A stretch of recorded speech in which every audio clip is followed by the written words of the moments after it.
મિત્રો, આજે અમે આવ્યા છે અમારી વાડીમાં. ચાલો હું તમને એક ઝાડ બતાવું.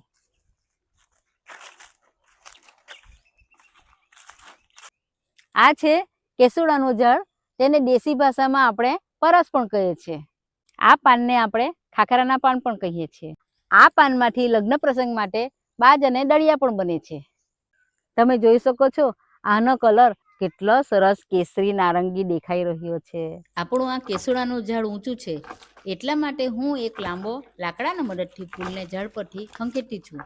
તો મિત્રો, કેસુડાના ફૂલ તમારે તરફ ખીલી ગયા કે તે મને નીચે કોમેન્ટ સેક્શનમાં જરૂરથી જણાવજો. તો ચાલો, કેસુડાના ફૂલ નીચે ખંખેર્યા હતા તે એક એક કરીને હું વણી લઈશ. કેટલા સરસ દેખાઈ રહ્યા છે. જો આપણા આટલા ફૂલ થયા છે.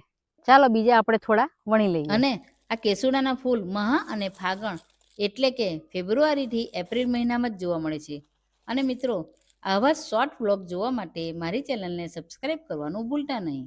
આ એક એવું ફૂલ છે જેના ફૂલ, પાન અને બીજ બધું જ આયુર્વેદિકમાં વપરાય છે. તો મિત્રો, આ ફૂલ ખાસ કરીને હોળીના સમય પર એઝ અ નેચરલ કલર તરીકે વપરાય છે.